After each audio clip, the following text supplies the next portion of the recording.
Hello, horror fans. It's me, Cass, Kylie, and we are in 2026. We have started the we new are. year. We are. And while 2025 was a huge year for Horrorcraft, 2026 is going to be even bigger. So, and we had to start it out the right way, and we had to start it out with a Gothic Ghoul Winter. Bring on the Nosferatu, Dracula, Frankenstein, Gothic castle creature byline, and let's rock this shit. And I'm all here for it. Everyone knows that this particular subsection of horror has my heart. It is currently giving me life to power through the new year.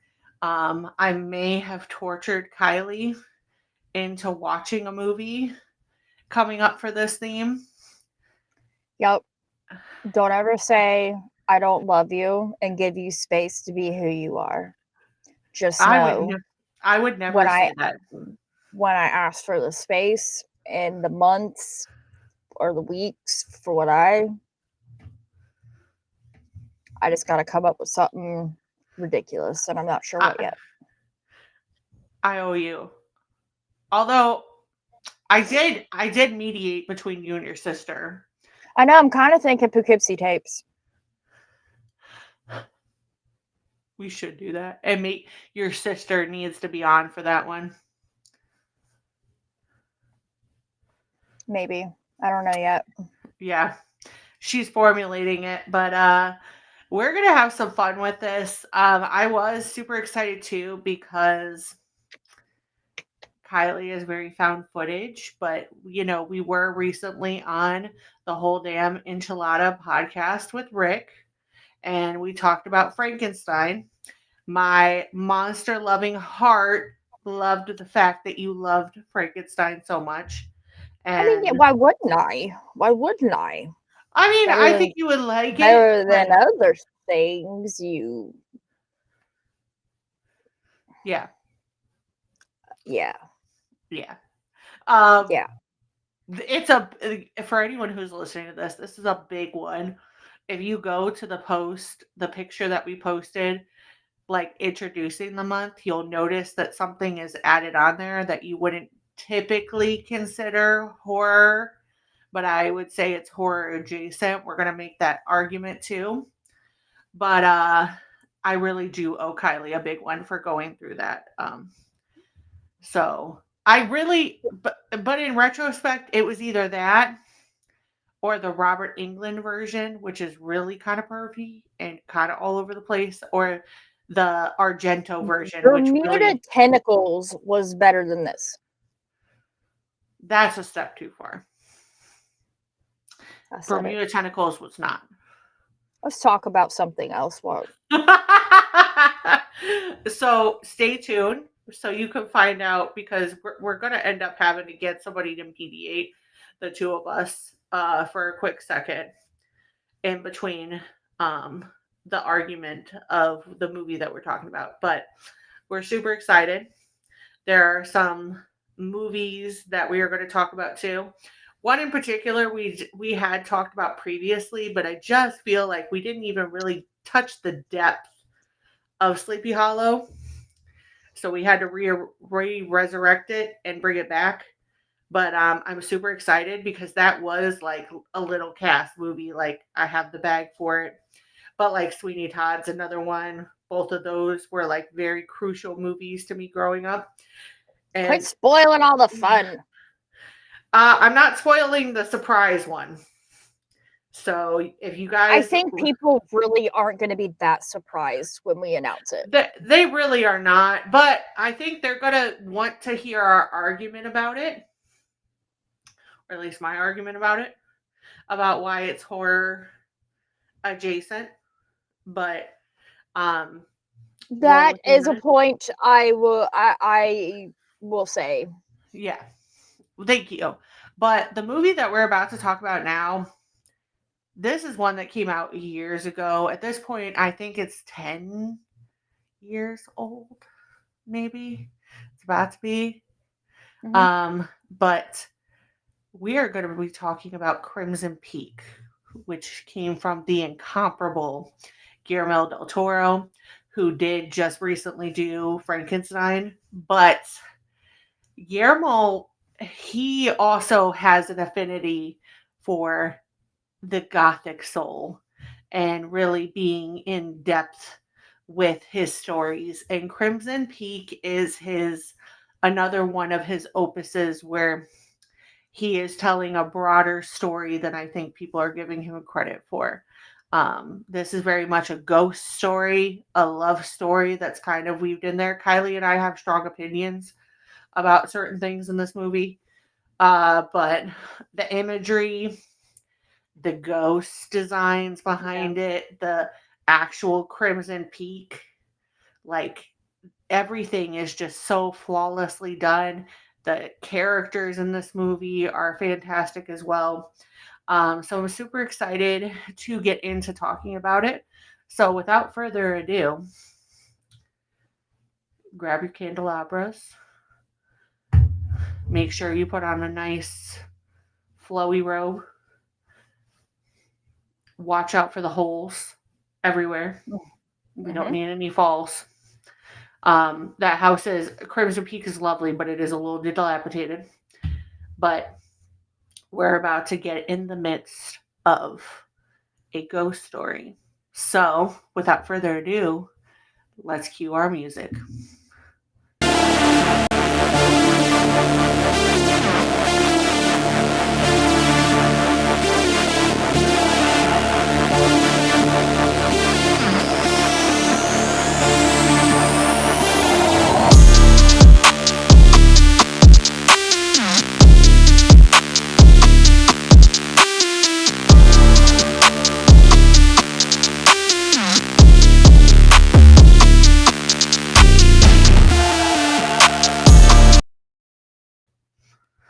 All right, we are back. Kylie's got her weapon of wisdom in her hands. I've got my candelabra for our theme. But before we really get into this, we're going to ask some of these fun questions for the rest of the month.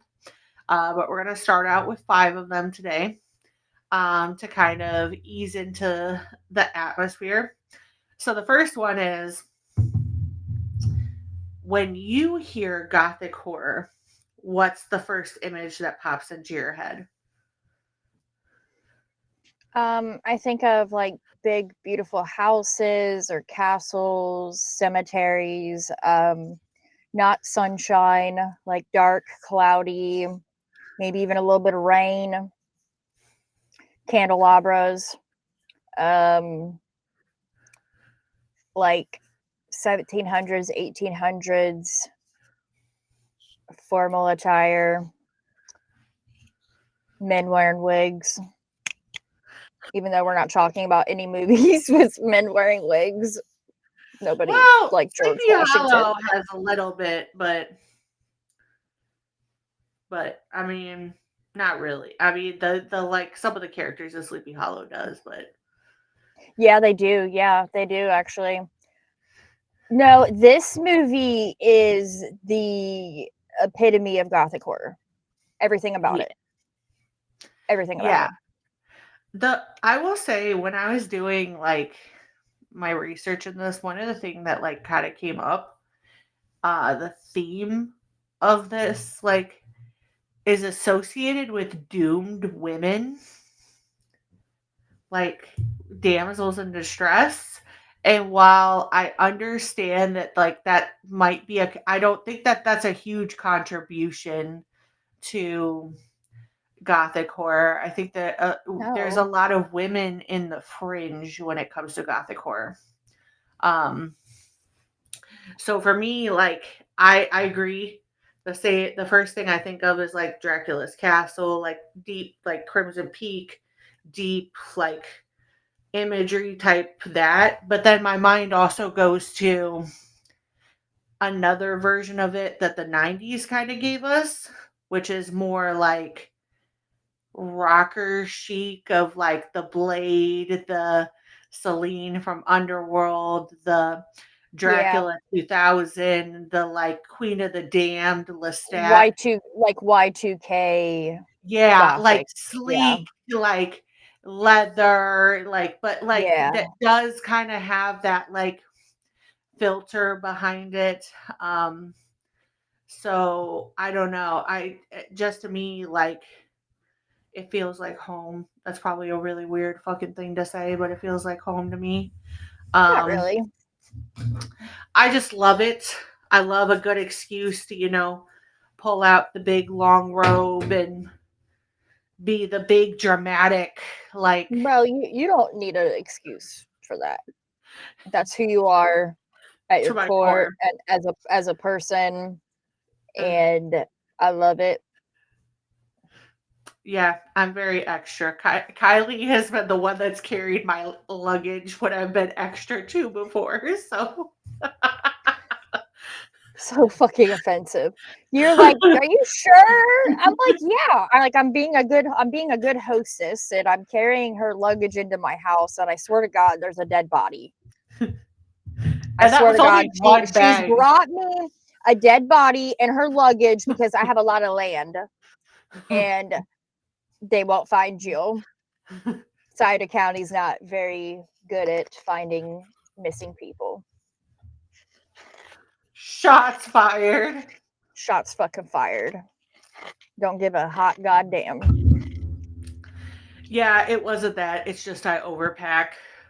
Also, I have not done these things before. I'm speaking on terms of certain people that are missing, unfortunately, and have been for a long time. And people know things, and people don't want to talk, and people don't want to do things about it because there's people in the criminal justice system and the higher ups and politicians in my county that are involved in certain things. And I'll shut up. Yeah, you can stay quiet, but for me, fuck y'all. That's all I'm gonna say. Fuck y'all.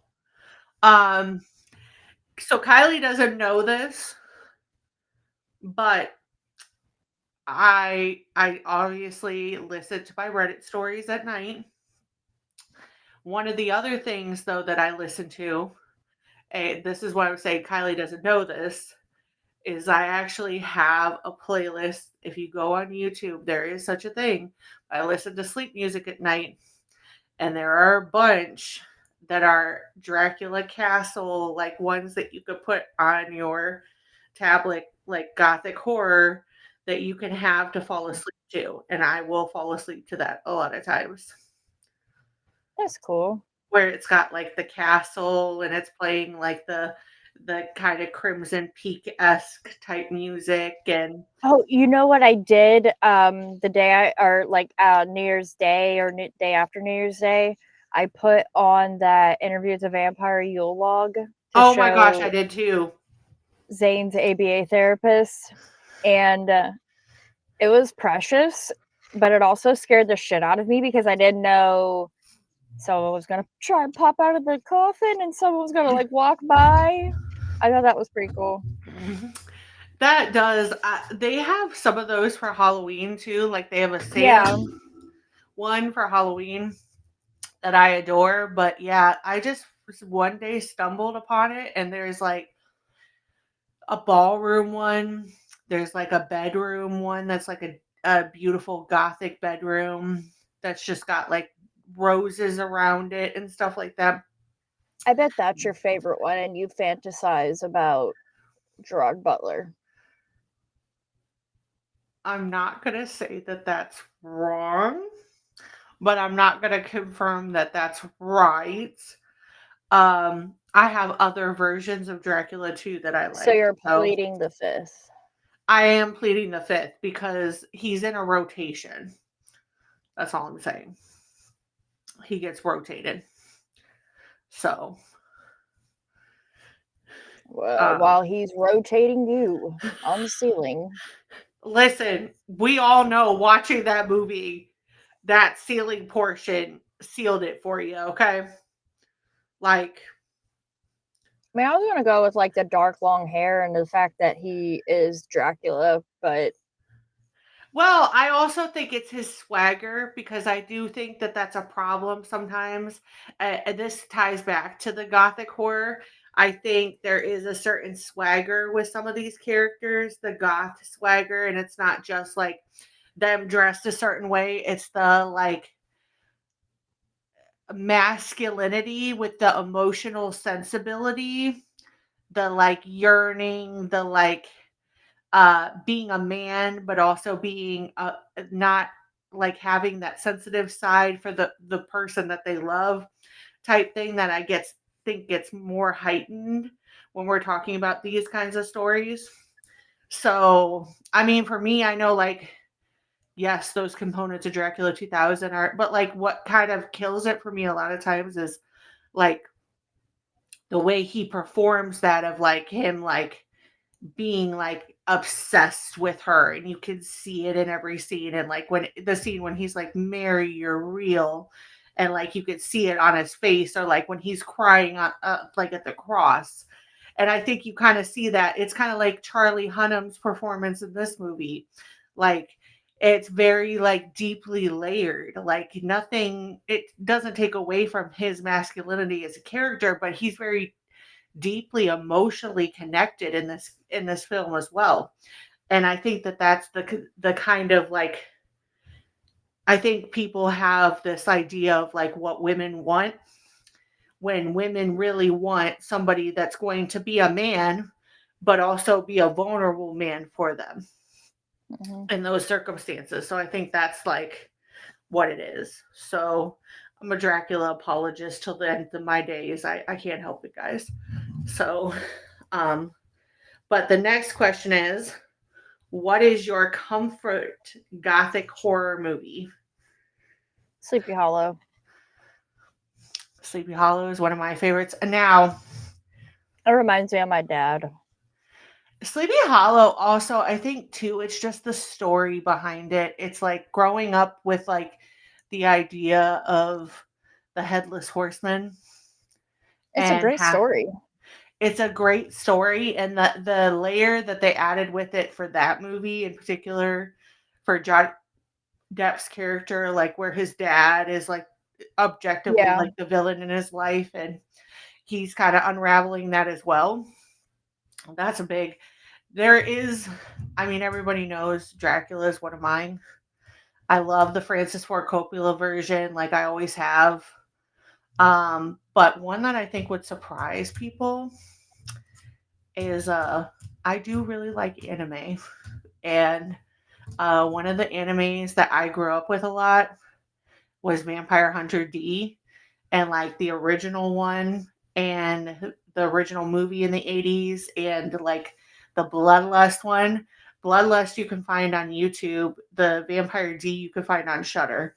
But um it's a mix of like what we think of like Dracula gothic horror with like Blade, and it makes Cass's little heart just explode. But like I liked a lot of those. Like a lot of the vampire stories that I liked were animes. So like Blade had an anime. Uh The Last Vampire, Blood, The Last Vampire was another one.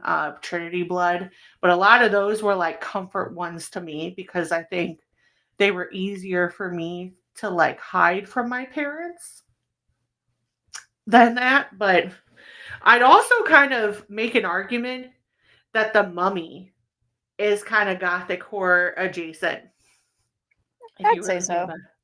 Yeah, Yeah, I'd say so. just like the vibes of it. So I feel like Yeah. that it kind of makes sense, like the pipeline from like The Mummy to being like a monster gothic horror type girly. I Yeah. would I would argue for them. So Yeah. because I mean Brendan Fraser, like Yeah. Brendan Fraser.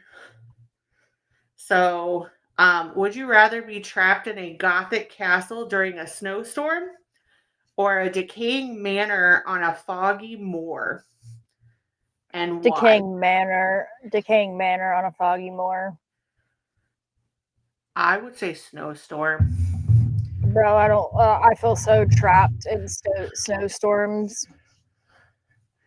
I just feel like if I was trapped in a castle in a snowstorm, there are parts of me that would be healed. Yeah, but like if I needed to leave, I can't leave in a snowstorm. If foggy, I may have trouble seeing, but I can leave. Mm, I have a lot of fog up here though, so fog and me like immediately when the fog comes out, I'm like, well shit. I Yeah, automatically go to the fog, like, oh shit, there's some pirate fuckery that's about to come across land. pretty much. But I also just think like if you're stuck in a snowstorm, they should have a library. So we're stuck in a snowstorm with a library. We can't go anywhere.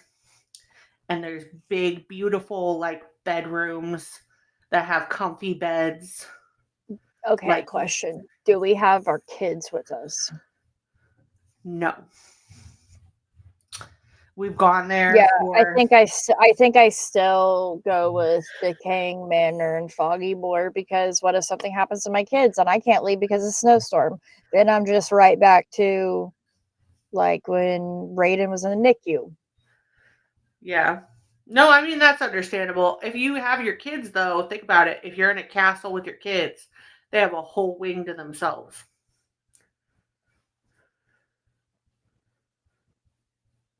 Yeah, but what if So what's going? It depends on what's going on in the manor I think it would, but like, or I don't know. castle.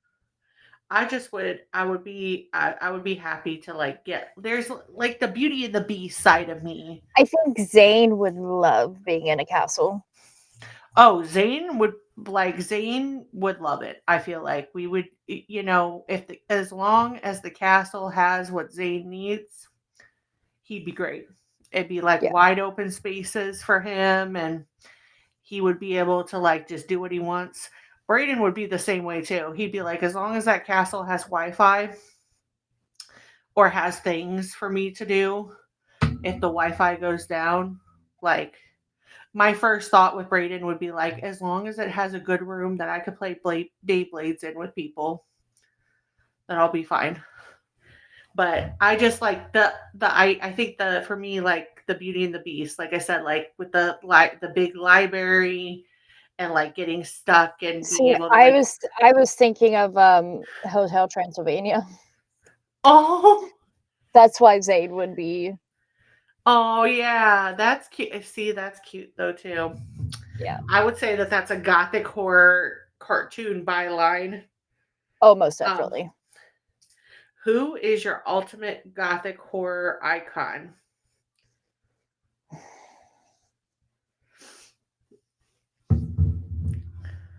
Huh.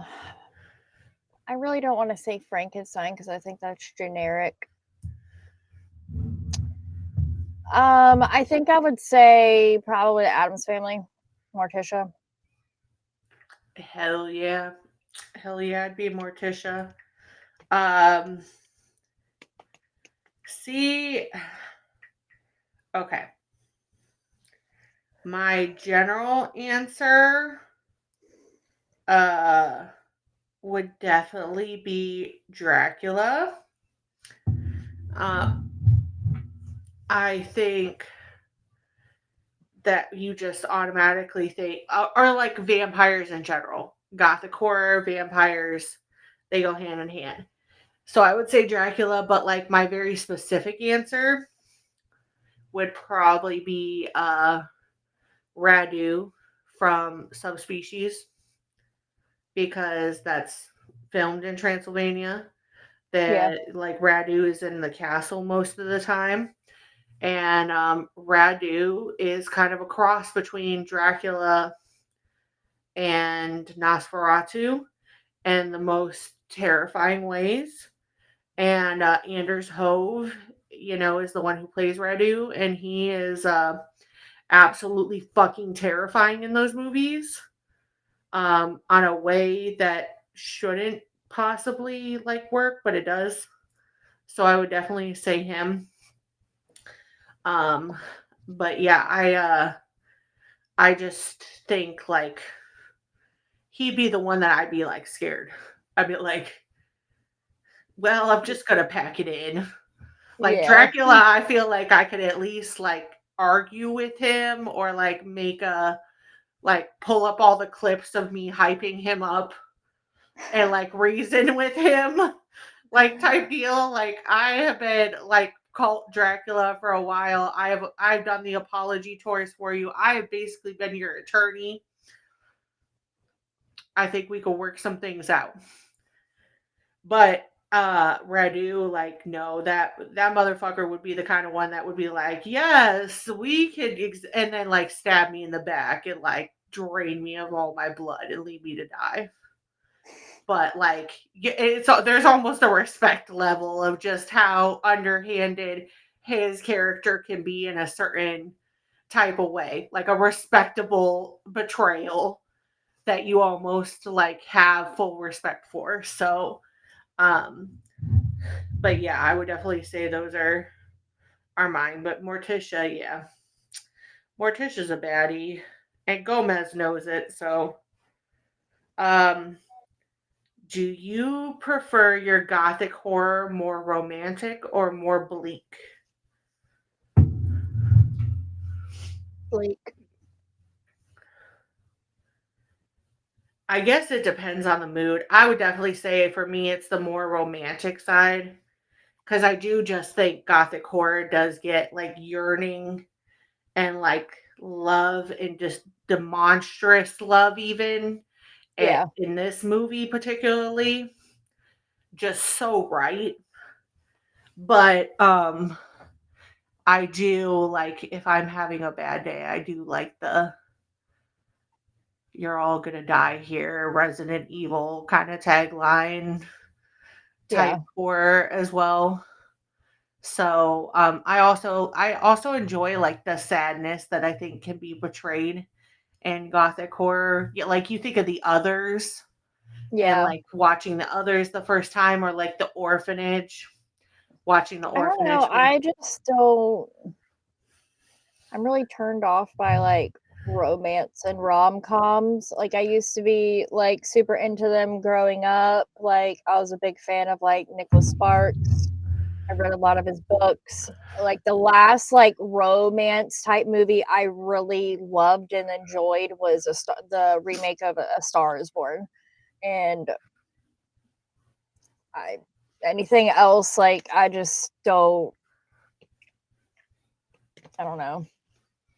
Yeah, I don't know. See, for me, I think it's just more because I've never really rom-coms are okay. I do enjoy them on a certain level, but for me, Well, like, I guess I mean just any sort of like romance. I mean, I guess rom-coms are like romance and comedy, right? yeah. Yeah, I'd say like romance. I just don't See, really. for me, like growing up, romances were two ways. You either had the Jane Austen period piece, like um Pride and Prejudice kind of routes.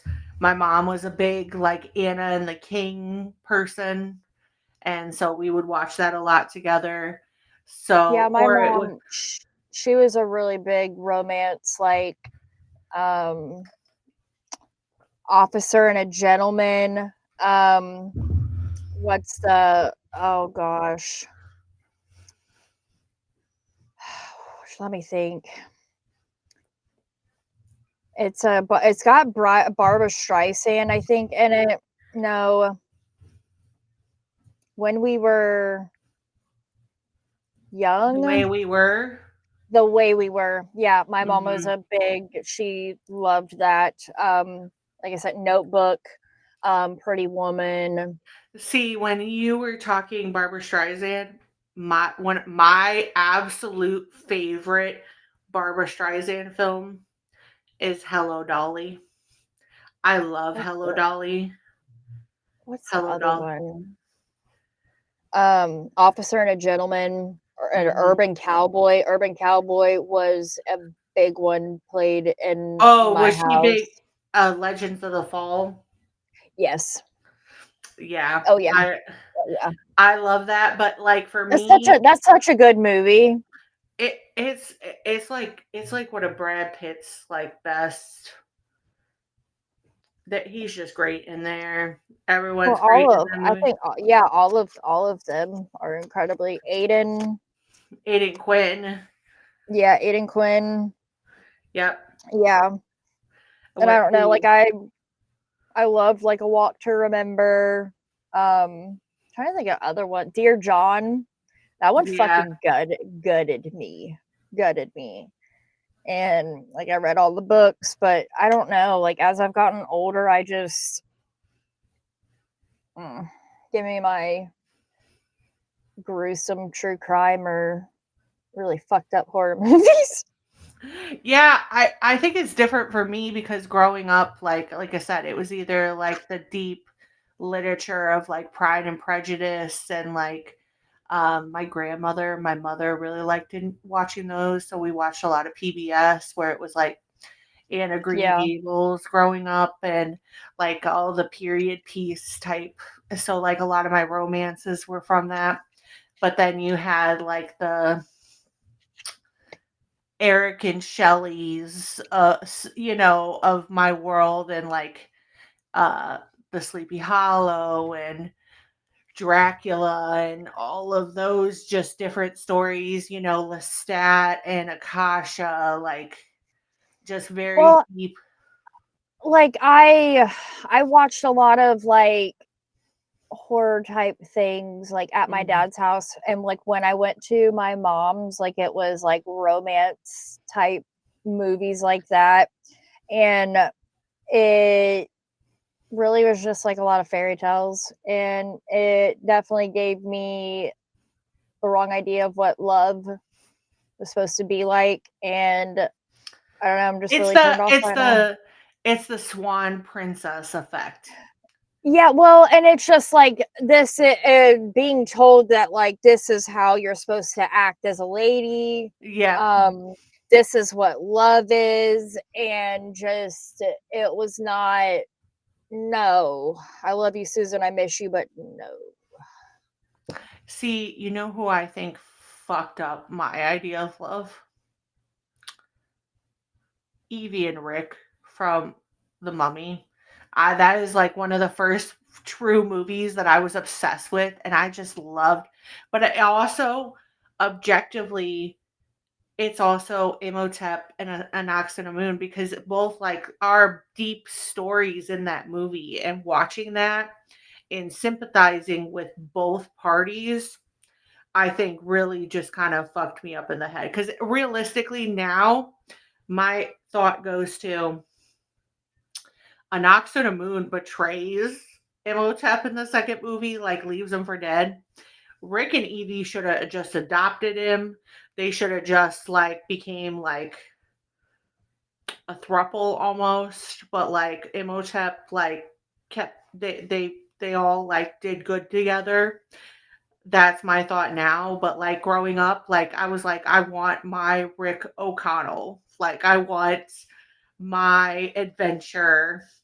I also think it's like when you do grow up somebody who is more bookish and more like head in the clouds, Belle type, and you see something like that where he falls in love for who she really is, I think that does kind of like give you unrealistic expectations of this is how everything's Yeah, supposed to be.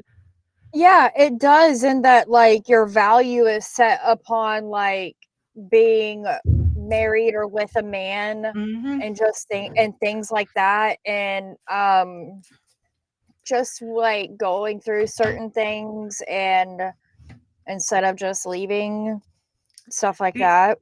Objectively though, Rick O'Connell would never do that to Evie. Like objectively, like her worth was not in him. I think also too that's why I respect Dracula though, because Dracula, everybody in that movie wants Mina to be a certain way. Dracula just wants her. Yeah. Whether that's her who she is, or her remembering that she's the reincarnated version of it. He just wants her, like he fights with his own nature even. And so he accepts her, the good, the bad, the ugly. And I think that like expectation has definitely fucked me up in life, because there are not very many people that do accept you for the good, bad, and ugly. They want you to be one way or another. And so like I once again I have been emotionally wrecked by the idea of Dracula. So it's Well, fine. and I said, like, I just, even the main character in this, her fucking picking skills is Her, oh God. So we're gonna get into this. So Crimson Peak right now is not currently, as I talk about this, I don't think it's streaming anywhere at this point, which is horrible. I need you streaming services to get with it. Yep, it's not. I'm Um, surprised, really kind of surprised that it's not, because just because Frankenstein, it's a Guillermo del yeah, Toro movie, you think like, they don't do the greatest at having Guillermo del Toro movies on streaming no, services. they Um, don't. because like I know like I've had to go and find, because like I just saw a bunch of interviews too with Ron Perlman for Hellboy, and Hellboy is the same way. Hellboy gets put all over like different, and you have to like go find them. I think the only one that I could consistently find is the Orphanage, and I think because that's become back around and become a cult classic in the horror genre. But like Chronos, just different movies that are older Guillermo, like Pacific Rim, another good example. But like it is sad. But so this movie is, like I said, a very deep ghost story. We start with the death of Edith's mom and her being told that she needs to stay away from somewhere growing when she grows up. And so we see an Edith who is a young, bright, resourceful woman, independent woman who wants to write, kind of rebelling against the time. She has her childhood friend, Alan, who is a doctor. He's an optometrist. Um, and her dad, who just wants the best for her. And then she gets introduced to Thomas Sharp, and she is just fascinated by him. And her father kind of tells her to stay away. She gets introduced to Thomas's sister, Lady Lucille. And when her father unfortunately passes away, she then gets married to Thomas and gets whisked away to his family property in London. The I say London, but he talks about London a lot, but they are in a very like desolate part out in the countryside of England. Um, Mm-hmm. and she finds out that the very place her mother told her to stay away from is the place that she is now the mistress of, because she married Thomas, and that is Crimson Peak, which is a dilapidated house that's sinking into the red clay of the area. And we embark on one of the saddest and just biggest descents into hell possible when it comes to this, and just unraveling so many different things. But this movie is lush. We get so many beautiful representations. The house is quite literally sinking. There are so many times where they're actually like touching parts of the house, and you can see the house is actually like fully coming down. Um, but it's just a beautiful story. It's got a wonderful cast. Mia Wachowski. Um, I don't think that's how you say her name, but don't come for me, internet. We're just gonna call her Mia W. But Jessica Chastain, Tom Hiddleston. This is like in between Loki. Kylie and I have some thoughts about this. We're gonna unload in a minute. Charlie Hunnam. Um, Oh, yes. my Jim man, my Beaver. man, my man, my man. Jim Beaver. Did you ever watch Supernatural? No, but he was Bobby. in season 8 of Dexter. He was Hannah's fuck ass dad. Well, he's a lot of people recognize him for Supernatural because he is Bobby.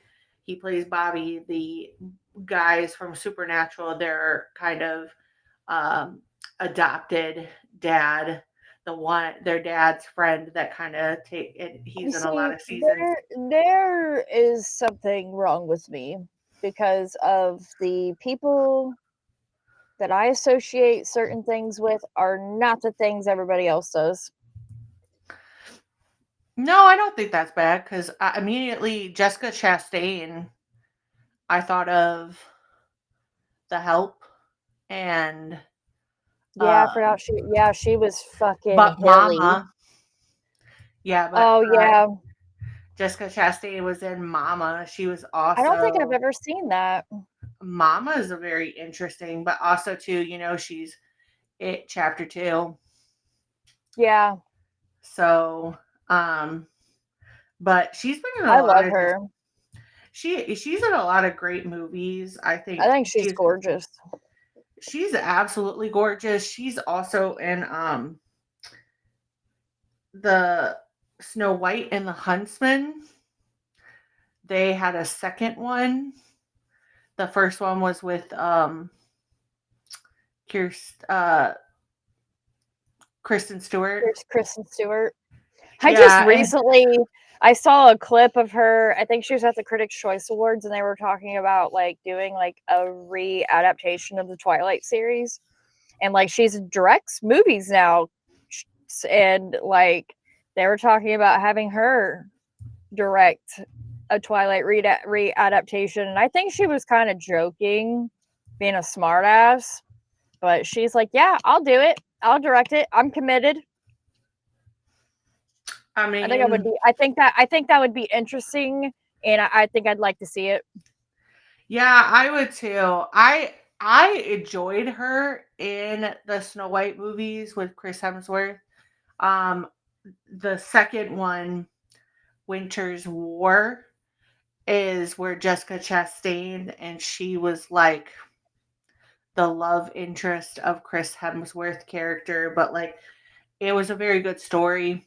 She's a good actress. I remember even like before Twilight, she was in the movie Speak, which was actually a Yeah. book, Hmm. and she was fucking phenomenal in that movie. I think it was like a Lifetime movie or whatever, but like great fucking book, great movie. Listen, we got to talk about the The elephant in the room. we got to talk about the elephant in the room though. I respect the fact that Charlie Hunnam wanted to be a different character in this movie, and ultimately it's implied that after this they've probably gone on, lived a whole life together. They probably get together, everything like that, but like They better be making babies. he was right there. He was right fucking there. Right He fucking there. You were objective. mad because he left. He had to go do big important things, but he came back for you. He came back for you. He is just. I have always loved Charlie Hunnam since even Gorgeous. way before people got like turned on to him because of Sons of Anarchy. But like I remember him in his Nicholas Nickleby days, and that was a mini series way back in the day. But like he just does some really great movies. Um, I love people shit on him so hard. Him and Guy Ritchie both for doing King Arthur. Him and Jude Law. I don't know what you guys were talking about because that was cinema. He was hot in that movie. That Jude Law was a hot villain. Like, what else could you ask for? The story might have been a little discombobulated, but what would you expect from a medieval movie? Like, but Things were fucking insane back then. things were insane. He was in The Gentleman. which is another Guy Ritchie movie, but he was in with Matthew McConaughey, and I think he was in a movie with Pedro Pascal. it's called Triple That's a pretty Frontier. good. That's a pretty good Yeah, movie. yeah, Pretty good he movie. was. He also like for me always he will also be. I will remember him for Pacific Rim and his character in there because that man was fine. He was fine. The push-up scene alone, but objectively, everybody's gonna Boy, remember. boy has range. Okay. He does. People sleep on him And so yeah, much. like I know a lot of people are giving him shit about being Ed Gein, and like like a lot of the things that they're giving him shit about is not really his fault. I feel like he's an actor and he was doing a job and he did it very fucking well. Um, He did I just think he's I think he's very versatile. I think yeah, like did I really particularly like the new monster season with Ed Gein? Not all the way, but like what he brought to being Ed Gein, I think was very on point, even though I don't think it's right that they made him hot. yeah. I still don't agree with about that, but like the dude also just seems like a down to earth, wonderful person. Yeah, He was like just at the critic he doesn't have like any fuck ass like problematic things. Like he's been with like the same woman for a very for long time. years. Like I think like people they need like that's my Gerard Butler. I Okay. see. I respect that because I also feel the same way about him. Like I also just think that people like he stands on business when it comes to he like they just asked him at the Critics' Choice Awards, what were you doing for New Year's? And he's like, I was at home in my comfy clothes with my lady. We went to bed early, and I'm just like, I can just picture him and saying that. he's like they got up and he's like start the new year being out in nature, like a nice reset. And but like he just stands on and he's just hilarious. Like I remember him telling a story about how like somebody tried to break into his house and he came out with like nothing on with a baseball bat and Could you fucking was like, imagine? Could you dude, imagine?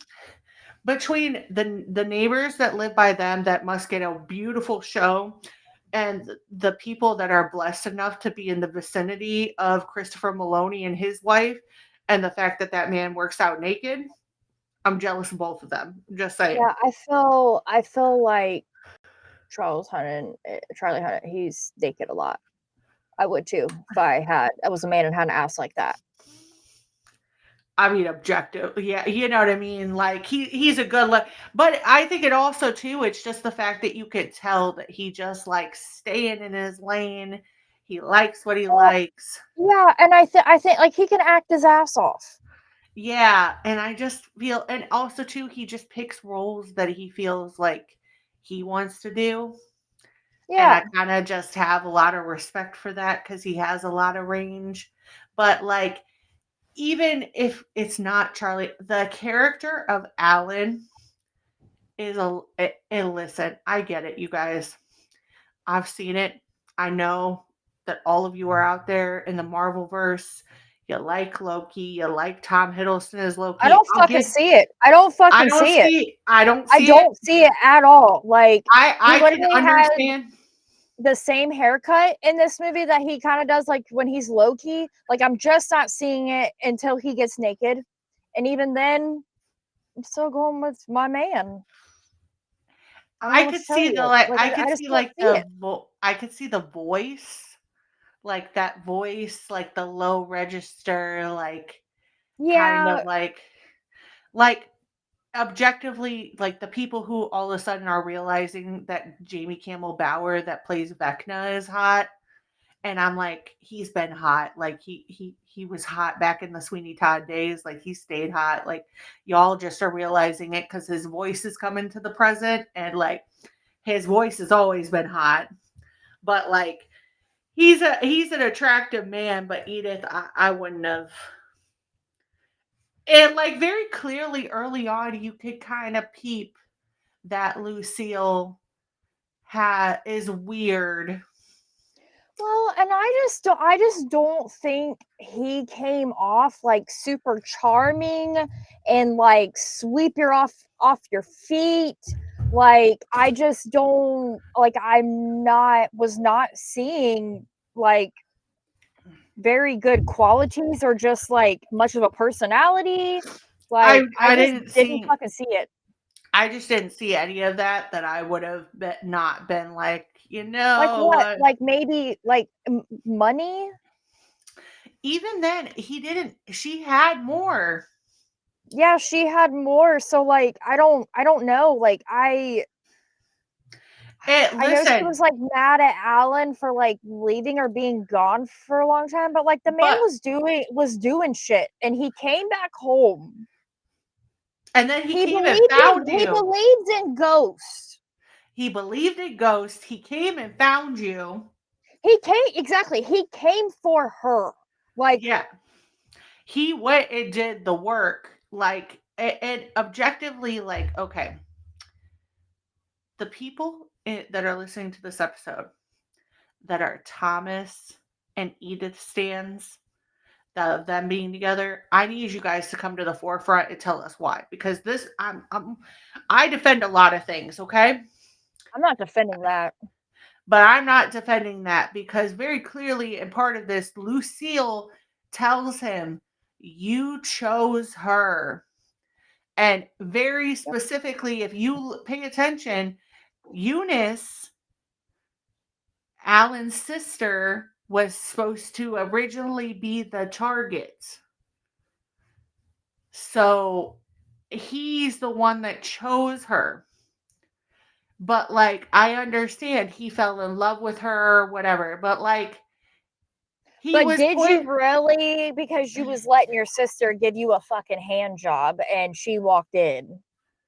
Well, not only that, they're putting the poison together in the first shot of them being home. He Yep. knows that she's poisoning her. Yep. So I need you guys.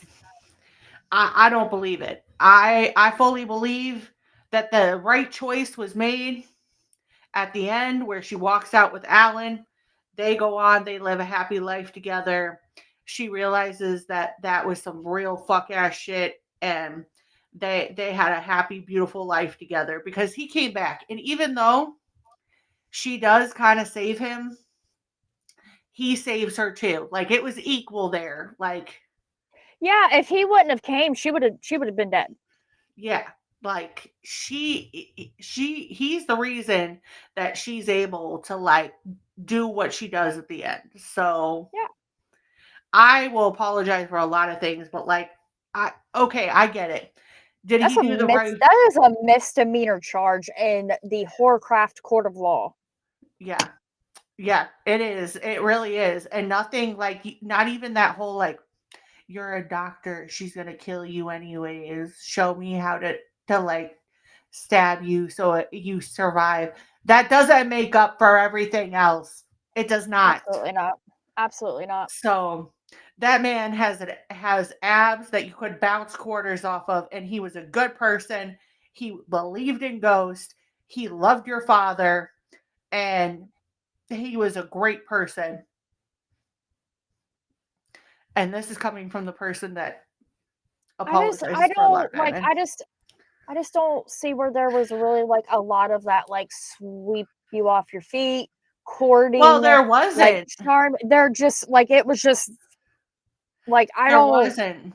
There wasn't. I think it was just the fact that he was unknown and that he seemed like otherworldly that gave her that kind of like if anything when Lucille talks to Edith about their love and it being monstrous love, that is probably the best example right there. I mean, granted, I will say in They went like through a her lot of defense, trauma. I made a lot of bad decisions after I lost my dad, Hmm. so I get it. But But she made that decision before her dad even died. Because remember, she goes yeah, after him, and hmm, then she finds out her dad's dead. yeah. But Lucille, see, the thing I love about this character is Lucille's character in this movie is She's way more interesting than Thomas.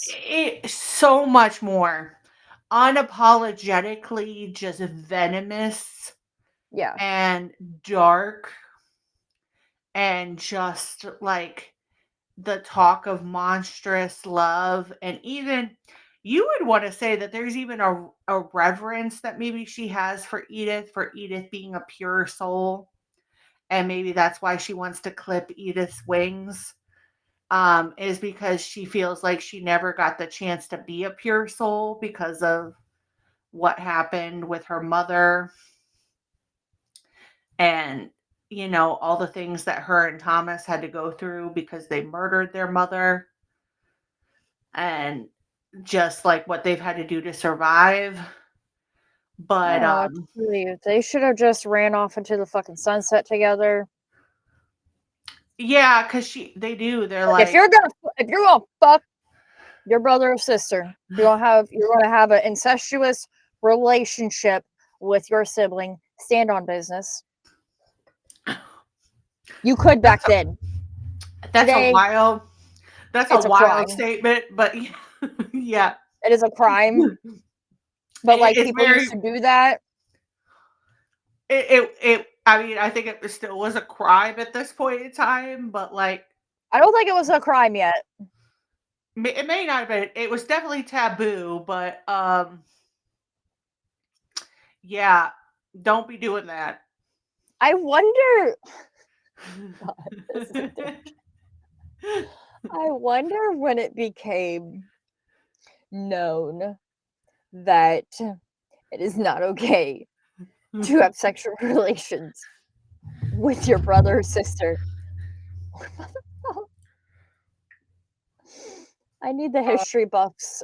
Like I let's Google that. Like uh, when did it click in our brains that it was not okay? Like when we were having incestuous babies and they were having a lot of issues, I'm going to hell. I didn't mean that in any sorts of ways. I'm just saying like when was the where was the blaring like red flag that was like this is not okay, this is not what we should be doing. um, so it's saying that the 19th century is when we really started cracking down on incest. So would Um, that be like this time period?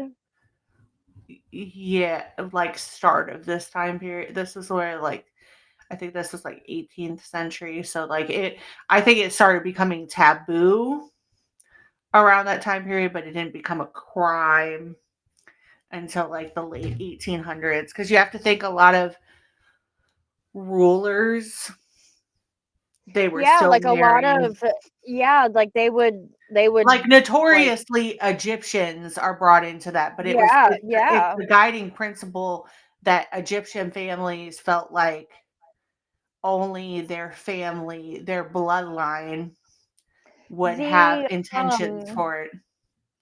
you've heard of the Whitaker family in West Uh-huh. Virginia. Mhm. That's how it started for them, like dating clear back of like just trying to keep certain things in the family, and then it evolved into what it there's a lot of shit with that this past year. It's been pretty wild. But like it was something I think even like during like the gold rush. Something definitely to do with money as to why like they married each other. Well, if you think about it, the Agatha Christie, like Flowers in the Attic, I remember watching the Flowers in the Attic movie, and there's Yeah, a didn't like prequel. the girl like want her brother? Yeah, well, yeah, it was yeah, but it turns out that like they were products of incest. So then but it like went back so much further. They did like a prequel where it was like the family in like the early 1900s, and the dad ends up wanting the daughter. That's how all this like starts and stuff. So is this like a genetic family trait? I don't know. If it goes like that deep, like is it something ingrained in your DNA to what your family member? I don't know. We're we're Right? we're we're getting out of that. So I just want to bring up though before we start like really diving into some of the like schematics behind Crimson Peak. What are some moments that stand out to you? When she walked in on Lucille jerking off Thomas. Other than that, for me, the bathtub scene where we find out that then that's Lady Sharp Yeah, and they took an axe to yeah. which the character, the like the ghost character of that is actually played by Doug Stevens that does all of like he was what's his face in Hocus Pocus, Billy. Um Oh, okay. Yeah, but I think like in this movie it was because I had never seen it until now. It was really refreshing to see that like the ghosts weren't um they were really the scary. problem, Yeah, they were and scary, yeah, but they were they trying were to trying to scare help her. her.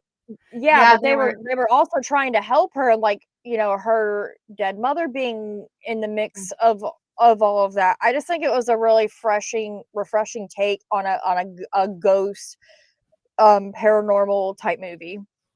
Well, yeah, gothic because they horror although movie. they scared her and they're meant to Yeah, be scary because they died violently, yeah, I think a lot of it they were trying because like think about it, a lot of the clues that she ends up starting to like get put in to place. But I do really love the monologue between Lucille and Edith when she's at the end, when she's about to kill her, when yeah, Thomas is putting, and she talks about monstrous love and like how it starts off a certain type of way and then it just chips at you and eats away and you do awful, horrible things because I do think that like yearning and obsession are two different things.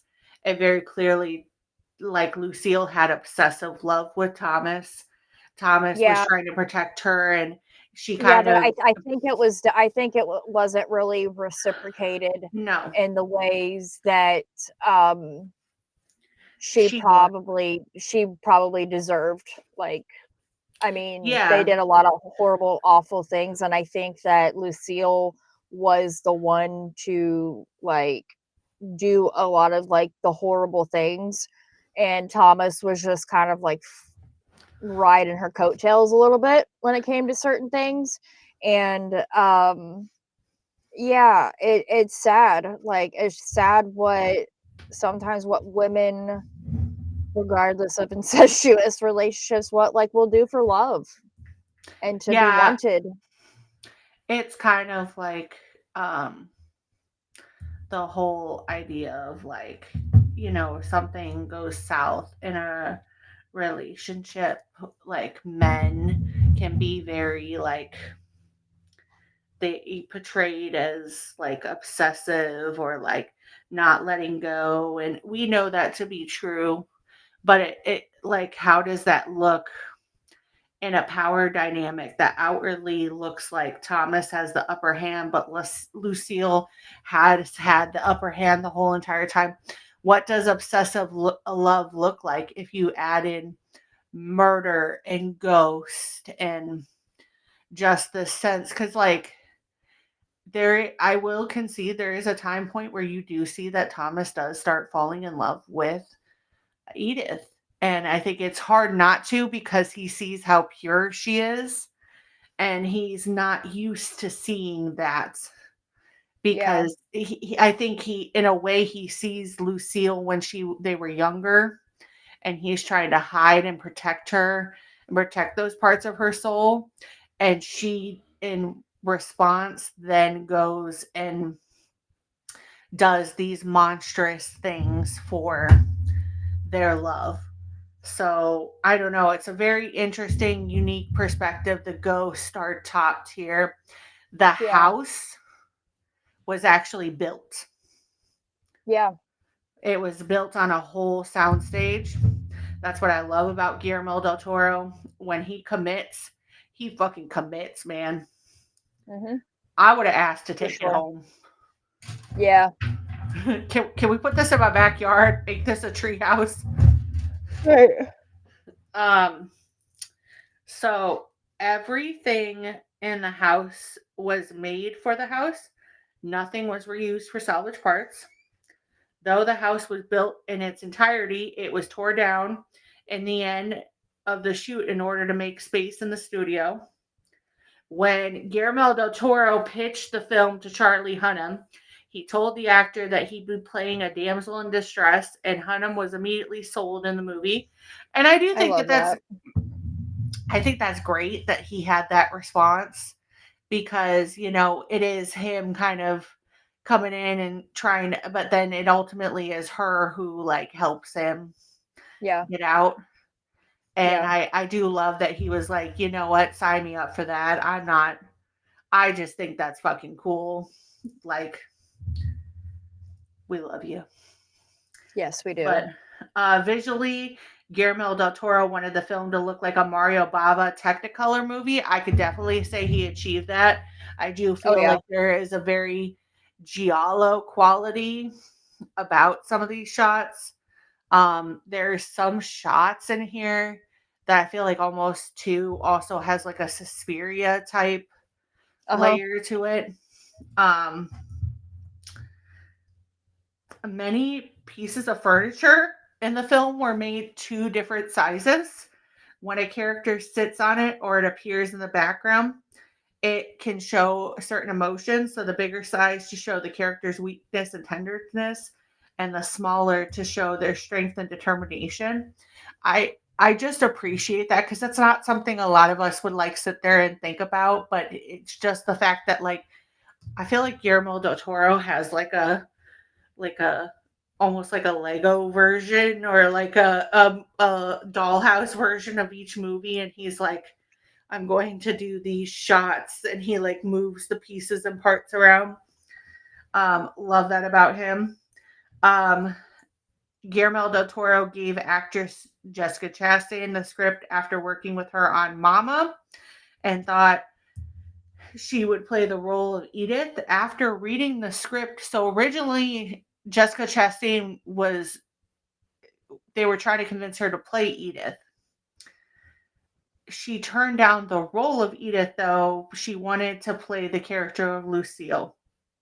And because she saw it as more interesting and challenging, and ultimately Guillermo del Toro agreed. And I think that that was a fantastic choice because, like, very easily she could have like decided to be the main character, but she wanted Yeah. to be the villain because that and I just have a lot of respect for her for that because that's a choice that's very against the grain, but I think it's one that really pays off, especially in this movie. Yeah. Um so uh Tom Hiddleston and Guillermo del Toro both say that this is the best set that they have ever worked on. Jessica Chastain actually learned to play piano for the movie and performed all the songs in the movie by herself. She had previously learned the bass guitar for Mama, which Guillermo del Toro was a producer on. Guillermo del Toro's inspiration for the films includes The Innocents, The Haunting, The Exorcist, The Omen, and The Shining. I could see all of those references right away with this. Oh yeah. Um, Tom Hiddleston claims that he and Mia Wachowski uh, danced the film with the waltz with the lit candle, and by the end of the filming of the sequence, the flame hadn't gone out. However, he later admitted they used a double wick candle for that scene. Sheesh, man. Um, so I also forgot this, but Carter Cushing, that plays Bobby in Supernatural, who plays Edith's father in this, Jim Beaver, they Guillermo del Toro actually said he wrote the role with him in mind after seeing Jim Beaver's performance in Deadwood, which I forgot Jim Beaver was in Deadwood. Deadwood's incredible. Um, Benedict Cumberbatch was originally cast as the male lead, but left the project due to undisclosed reasons. He was replaced by Tom Hiddleston. So, how do we feel about Benedict Cumberbatch possibly being Thomas instead of Tom I Hiddleston? think I think I think he would have been better. I would have loved it. I think, don't ask me about the timeline, but I'd be curious to see if eventually the reason that he dropped out of this was because he then went on to do Doctor Strange in the Yeah. Marvel universe. But I think he'd be great in it. Um, Jessica Chastain had said in an interview that Tom Hiddleston had found the script incredibly frightening when he first read it. Um, Guillermo del Toro. So, see, this is why I love Guillermo del Toro. This is kind of the same He with, really said it was frightening. yeah. Well, your face is frightening. Respectfully, I mean, you could see how he could say it's frightening if you're talking about like the I just elements don't like behind it. him. It is frightening, but I just don't like him. Okay?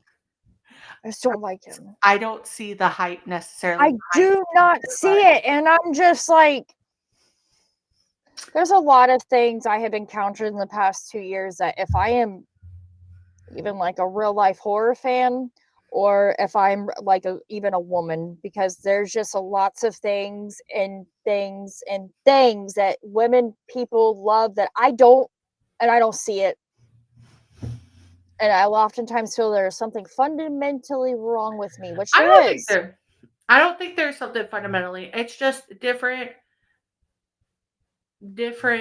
types. So like I know for you and I we have different like types of things that we are into.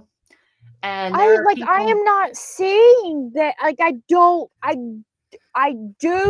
not clock the business you are all standing on about this man.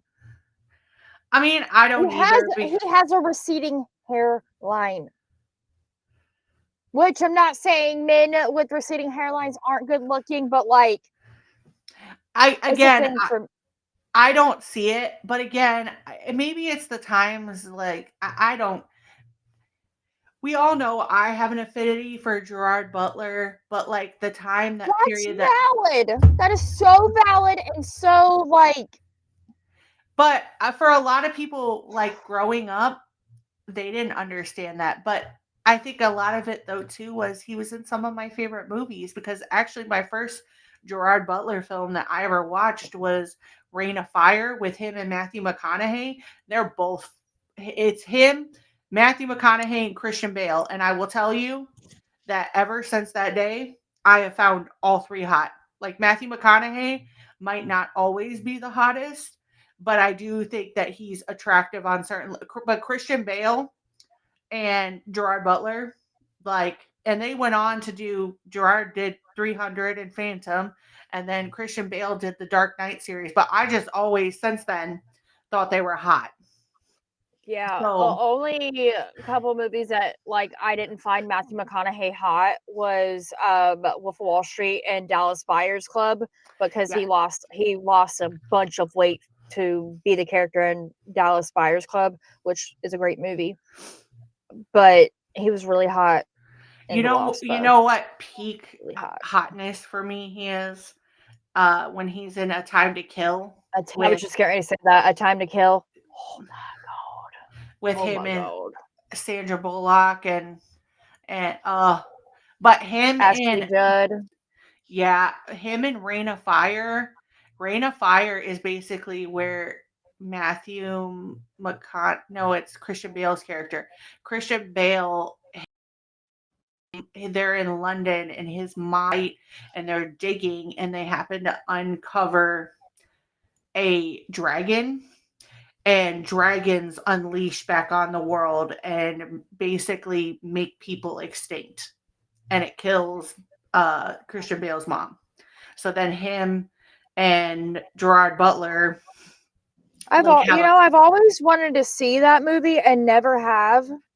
it's fantastic. I love that a movie so much. We had the VHS and then the DVD. That is one of my comfort movies that if it's on, I will put it on in the background. But See, that's how I feel about A Time to Kill. yeah, see, I'm the same way though too. Like that and like Kiss the Girls, The Yeah, Firm.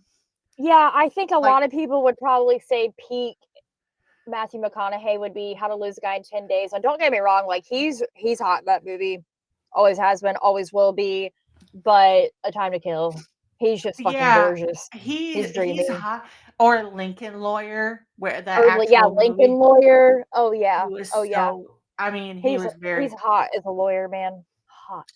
He's hot, but like those kind of movies, like Volcano, Time to Kill, Kiss the Girls, even some like Western ones. I remember watching like Open Range was actually one of the first rated R movies I ever saw in theaters with my dad. But like some of those older movies, like the rated R, like cowboy movies, like Kevin Costner type style movie. They were on the background a lot, like Yeah. everywhere. So like I remember, but Rain of Fire is one, and I mean it's got Gerard Butler, Matthew McConaughey, Christian Bale in it. So like Yeah. Yeah. you kind of can't go wrong, and it's got dragons. Like I am really excited to see Christian Bale in this new The Bride movie. yes, I am so excited. Yeah, I I am am so too. I think he's gonna kill it. I've always yeah. just I've had a deep affinity, but like see where people at my point in time, like growing up, they had crushes on Ashton Kutcher and stuff like that. I had a crushes on these guys that I deeply loved the movies that they were in. Like it just like was intrinsic to like who I was as a person. So intricate, sorry. But yeah, I don't know, but I'm not sniffing the Tom Hiddleston tea. I get he has kind of a very seductive voice in certain, but like you're gonna have to be Dracula to be that seductive level voice for me. Like I don't see it that way, but it's all With right. that hairline. So this movie was delayed for more than 6.5 years. Oh my gosh. So they originally wrote the original script in 2016, 2006, after Pan's Labyrinth was released. However, the movie was delayed for more than 6.5 years so Del Toro could work on Hellboy 2, The Golden Army, and the Hobbit trilogy. So he Del Toro also wrote 11 or 12 versions of the film before settling on the final draft.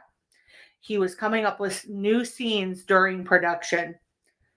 So Emma Stone was originally cast as Edith, but was forced to drop out due to scheduling conflicts. She was then replaced by Mia. Um, Guillermo del Toro did slight rewrites on the script after Tom Hiddleston and Mia W were cast. Um, Tom Hiddleston signed on within 72 hours of Benedict Cumberbatch dropping out of the film. I So would have liked to see him play Thomas, or I would have even liked to see somebody different play Eunice or Edith or whatever. mhm. Honestly, Um, Charlie Hunnam and Tom Hiddleston had both auditioned for the role of Thor prior to working together in this film. Hiddleston ended up playing Loki in the Marvel movies. It's kind of crazy that Charlie Hunnam didn't get Thor. I mean, Chris Hemsworth, yeah, like, I think he's a good Thor, but like I think Charlie do would you have know what been a good movie Thor always too. bothered me that he had to drop out of? 50 Shades of Grey. Yeah, Charlie Hunnam I was was so salty when he dropped out of that because oh my they were god. all salty because even Dakota Johnson was like, that's who I wanted to play uh Christian. Like I and don't get me wrong, the guy who plays Christian, he's all right. And Better than Tom Hiddleston. I could see a little bit of the hype when we get into further movies and they get him bulked up a little bit. And but like he was also a model. He dated Keira Knightley like way back in the day when they were models. But like um I would have loved to see Charlie Hunnam. I just think he would have done like a great job Yeah. at like with that aura and but I mean like Hollywood does this a lot cuz look at how many times Henry Cavill got passed up. Like Henry Cavill does The Tudors, which is probably like one of the greatest historical dramas, and then gets passed up for Superman, gets passed up for Bond by Daniel Craig, gets passed up for a ton of things, and then does The Immortals, then comes back and does Superman, but then becomes like nerdy Jesus. And yeah, like you can't imagine anybody else. Like, I mean, he's he could hit a wall. Like he could be Superman in real life. Like, let's be honest. Like, he's another one like Charlie Hunnam when there's just a lot of roles that like I just think he would have been great at. But Crimson Peak, if you could sum it up into a like collection or a sentence, what would you say? I was going to say collection of thoughts or a sentence. Pick the doctor every time. Great advice. When your mother comes to you as a ghost and tells you to stay away from some place, You should probably listen, listen to your dead mother.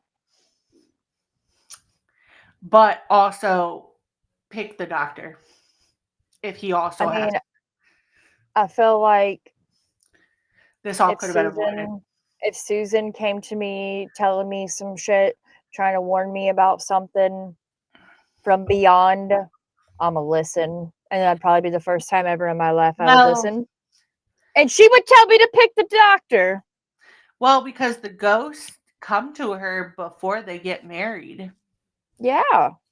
Like the signs So were all there. Like I would definitely say it's the most tragically beautiful love story with such a dark, tragically beautiful, like ghost story, but with such a deep, dark, obsessive love story at the end of it. dark. Yeah. Yeah. And if a man seems too interested in you and your money, Run. run and do a background check. You could always Yep. come back if everything checks back up clear, but like once you get stuck out in the middle of nowhere, you can't unstick yourself for a while. So, Because listen, honey, a lot of these men ain't gonna come to save you, even the good ones. I don't know what to tell you. yeah, if we check back up on you at this moment and we don't find out that you picked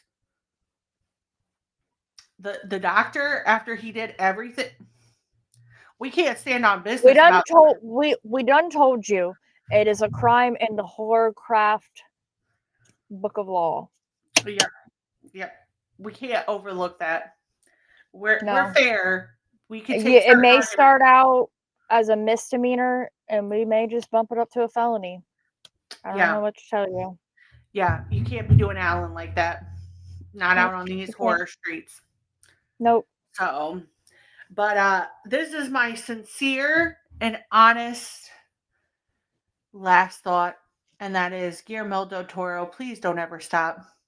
Don't Don't stop. ever let anybody tell you to stop making these beautiful, wonderful, unique ideas of movies because without you, we wouldn't have so many different layers like The Yeah. Shape of Water, the newly Frankenstein.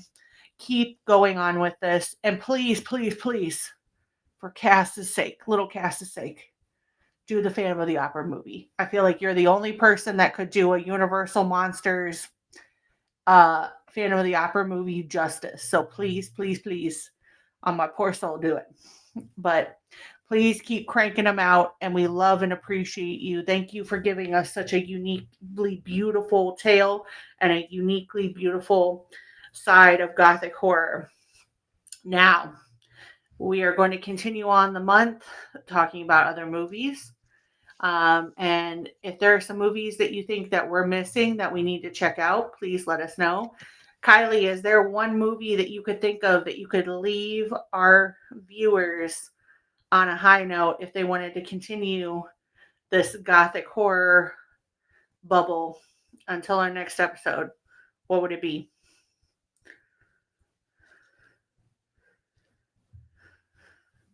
Could be anything. You need to like get caught up and watch an Interview with the Vampire series. It's not really gothic horror, but it's No, it vampires. is. It is because we're gonna get more into the gothic horror side of it. It This is now 2026 and we got the real vampire Lestat. Yeah, yeah. This is the Super Bowl, people. This is our Super Bowl. We have made it. So I need everyone prepared. I need everyone locked in. If they're doing a concert over the summertime with the list, we're buying the merch.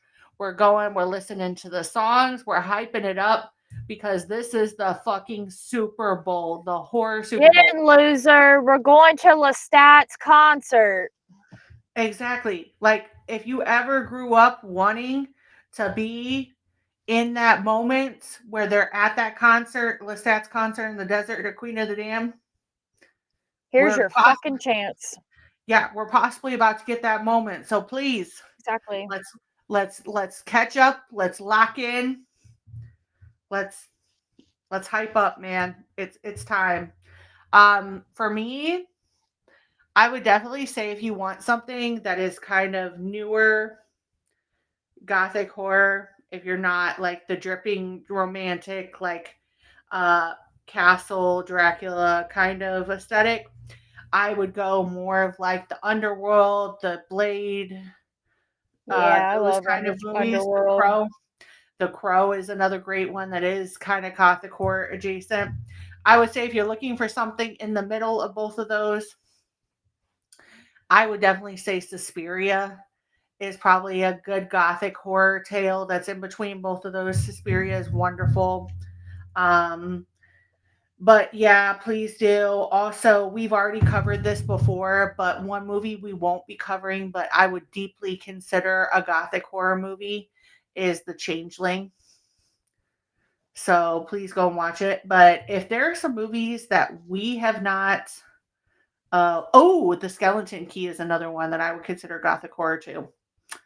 So, but And we're not um, we're not going to talk about Nosferatu, at least not the new one. not for a while. Not for a while. That hype we had that last year. We're in a new phase this year, and we're about to get a new Dracula movie next month. There's about to be some really good gothic horror bangers throughout the year. So, but if there are any of movies that you love that you think we're missing out on that we haven't seen, drop us some hints, some comments, let us know. But until next time, I will blow out the candles for this episode. But I am Cass, and Kylie. we are the Horrorcraft Podcast, and we say bye and enjoy your Gothic Bye. Horror Winter. See you in the next episode. Bye. Bye.